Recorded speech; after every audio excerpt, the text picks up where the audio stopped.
Hello, today is Friday, February 23rd, and welcome to episode 301 of Fault Lines, the National Security Institute's podcast that gets you quickly up to speed 3 times a week on the national security and foreign policy debates shaking up America. I'm NSI Senior Fellow Lester Munson. I am joined today by NSI's founder and executive director and senior advisor, Jamil Jaffer, NSI's deputy executive director, Jessica Jones, and my senior fellow, Morgan Vina. Folks, we are going to talk about a dark topic today, which is that tomorrow is the 2-year anniversary of Russia's invasion of Ukraine. And there could not be more of a mystery about what the future holds for Ukraine with respect to what the heck Russia is doing inside that country. President Zelenskyy went on Fox News last night, interviewed with Baier, made an appeal for more assistance. Baier basically asked him what would happen if there's no American assistance. Zelenskyy said, well, Ukraine would survive, but not all of us, which is, I think, a comment of great moment. There are a lot of factors at play here. A lot of international actors are involved. Congress is considering supplemental appropriation that would provide aid, that could provide aid to Ukraine through the rest of the year through the election, the American presidential and congressional election in November, or not. The Congress might not pass it. We can discuss that. Morgan, I want to throw it to you. What do you see as the future of Ukraine in these dark and uncertain times? You know, I wish I had more optimism here. Unfortunately, really since the beginning, since Russia invaded Ukraine, we have seen a U.S. administration unable to articulate a U.S. strategy for how this war ends, with Ukraine pushing back Russia from its territory and restoring its territorial integrity.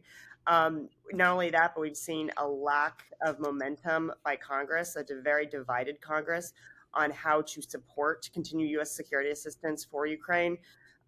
It's not going in the right direction here. And I think Zelenskyy made a really appropriate point during his speech, was that it is actually more cost effective for the United States to support Ukraine with the assistance that it needs to push back Russia, to push back all of the arms that our adversaries, such as Iran, are sending over to Russia to kill Ukrainians. It is more cost effective for us to support Ukraine rather than the long term, for which Russia would take over Ukraine and then pose an even more existential threat to Europe. So clearly, we've seen a lot of bad actors here, not only Iran, as I mentioned, which is supplying drones and ballistic missiles, but we've seen China, we've seen talks with North Korea. So I think this is broader than just Ukraine for the United States.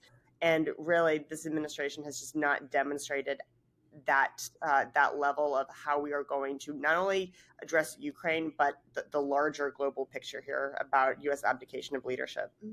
Jamil, I want to ask you what U.S. strategy should be. I know you're going to say something like we should support a Ukrainian victory. Please define for us what a Ukrainian victory would be.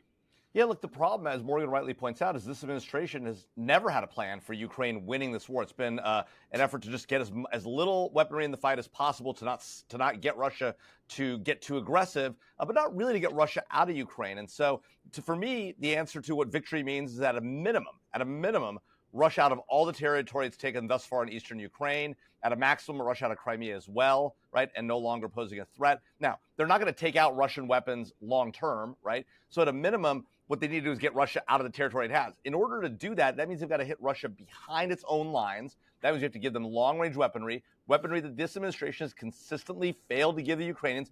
Even to date, even if the current package were funded, that wouldn't be in the package. And so it's not a question of just this package, which is critical, and Republicans and Democrats should support this package, but it's about the fact that this administration has never had a plan for winning this war in Ukraine on behalf of the Ukrainians. And look, that's part of their entire problem worldwide. They won't really push back against Iran. They won't really push back against China, right? They want to half-ass everything, and this is what happens when you half-ass it. People don't see you as serious. They don't see you as strong. They see you as weak. This is not peace through strength. This is war through weakness. It's no shock the world is on fire. It's the administration's fault. If they want the money for Ukraine, they can get Republicans to support it. They have to have a plan for winning. They don't have one right now. Jones, I want to ask you about what Jamil said, which I amazingly largely agree with. That would seem to put us in the position, if he is accurate, and I think he is, that there's a muddle here in U.S. strategy to help the Ukrainians. That would mean we're looking at a war of attrition. How does Russia do historically in wars of attrition? I mean, they're going to outlast us, and that's what Putin has been banking on. I think he was surprised with the unified European response. I mean, Europe has increased assistance. I mean, non-military aid, they've supplied more than the U.S., but that's going to run out at some point. It's, just like election season here in the U.S., there's elections across Europe. You've seen the pushback, and Putin is waiting both for our congressional, our presidential elections to see what happens, and he's going to do that with Europe. And to Morgan's point, we see, this conflict has really shown the growing block between Russia, China, Iran, and the divide between that and the West. And it's really evident. And to path of victory, it's not just here in the U.S. Polls across Europe show most Europeans don't think Ukraine's going to win. So even though their governments are supplying Ukraine, the average European doesn't think Ukraine's going to win. So if that's what they're thinking on the continent, Joe Biden needs to come out with a really strong plan. He needs to win over the American public to be able to get the support that Ukraine needs.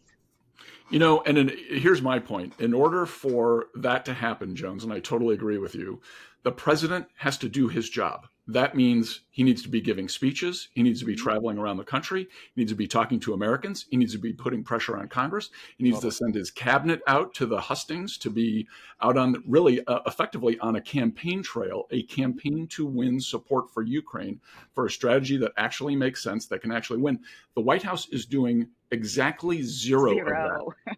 If the only thing they're really doing, the president's kind of going out there and making a few campaign appearances, which he has to do to kind of keep the ball in the air on re-election in November, but there is no policy advocacy happening at all. The machinery of the White House is dormant, and that is the real issue here, I think, when it comes to the president's fitness to do his job. He's not actually doing it right now, and Ukraine is suffering. Not to absolve anyone else for their role in failing to help the Ukrainians, and I'm looking at you Republicans in Congress, some of you, but the White House has the lead on this. The president's job is to carry out U.S. foreign policy. He's not doing it. Okay, that's a wrap. Thanks so much to Keelan Wolf, Claude Jennings, and the NSI staff for their help in producing today's episode.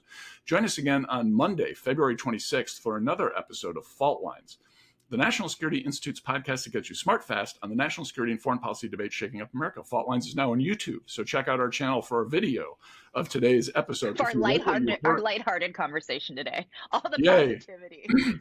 Who wouldn't want to watch? So check out our channel for a video of today's episode. If you like what you heard or saw, please be sure to rate, review, and subscribe. Have an uplifting and wonderful weekend.